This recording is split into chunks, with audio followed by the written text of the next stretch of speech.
Good morning, children. Welcome back to your social science session. And here today we are going to learn about a very new and fresh chapter, that is chapter number 8, communication. The means of communication.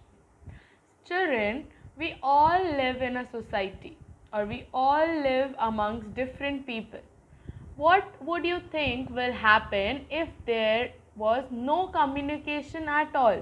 Means if we were not able to speak even a single word, if we did not know what to speak, how to speak, which word to use, or just like early man did, how many drawings we could make for each and every word we want to express.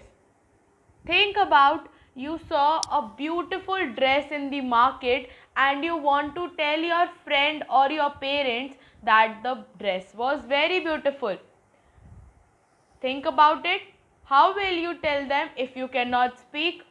Or if you got hurt while playing, how will you tell your mama to apply the medicine if you are feeling pain?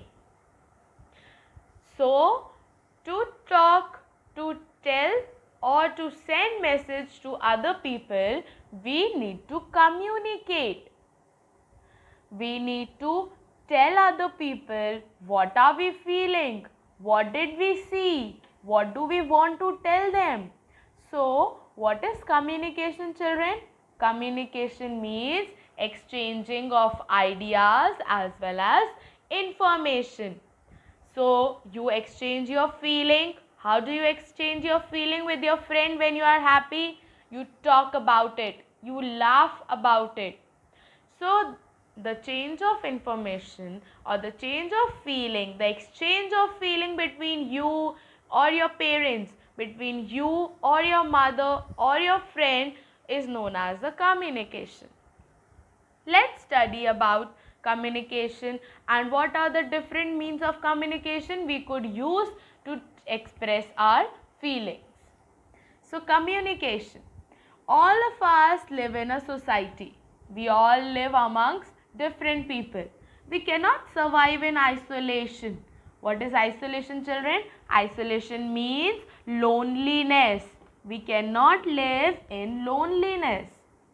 As a social being, we are the member of the society and are dependent on others.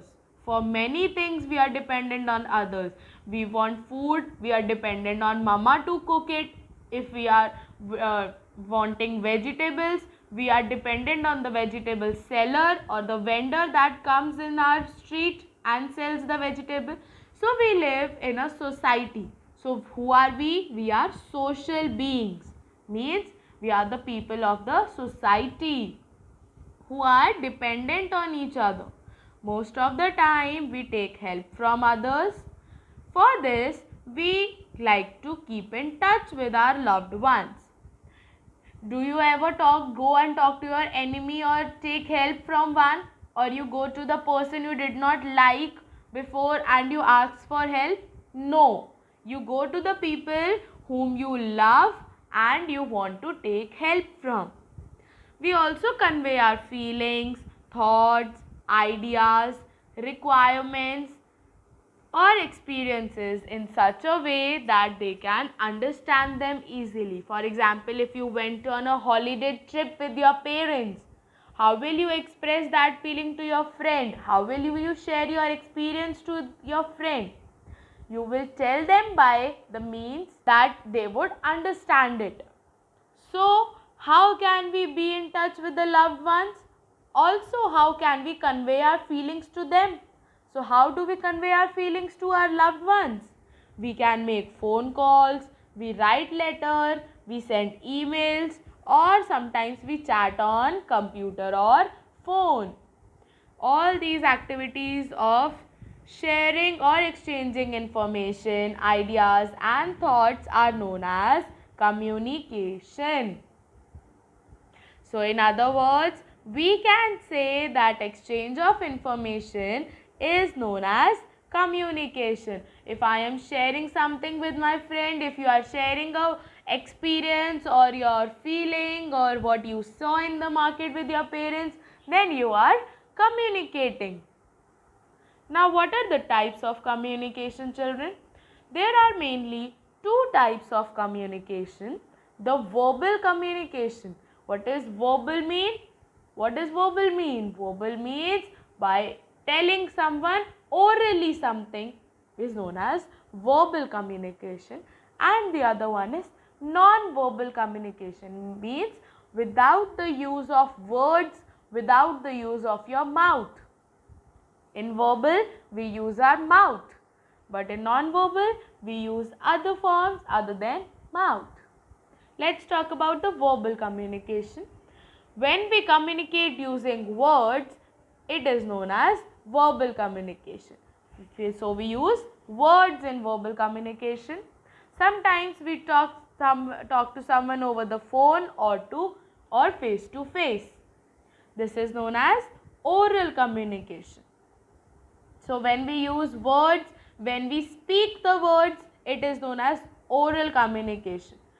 Now, discussion, speeches, presentation, telephonic conversation through satellites are different form of oral communication. Discussion means talking to two different people. Speech means giving speech on something to hundreds of people at one time on the stage. Presentations, telephonic communication, for example, using telephone, mobile phones. So, in that we talk to the person. Look at this lady speaking to someone on call. So, she is using oral communication. Moving to page number 95. We also communicate by writing letters, emails or text messages. This form of communication also uses words, but these words are not spoken. These are written words. So, they are known as written communication. This is the written communication means. Okay. Which means of communication is this? This is the written means of communication. Okay. Now, we come to non-verbal communication. Sometimes we express our thoughts and ideas through pictures or different actions without using a single word. We do not speak even a single word, but then also we can express our ideas, thoughts or different actions. We communicate with others through pictures, facial expressions, gestures or advertisements. Now, what are pictures? We show somebody like this picture. So, automatically we tell that this is a beautiful picture. Facial expressions, when you type on your mobile, you use WhatsApp, you use facial expressions, means the expression that you are making on the face, you use that emoji.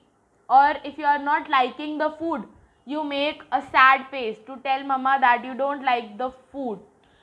Gestures means the policeman making a gesture to stop, or advertisements.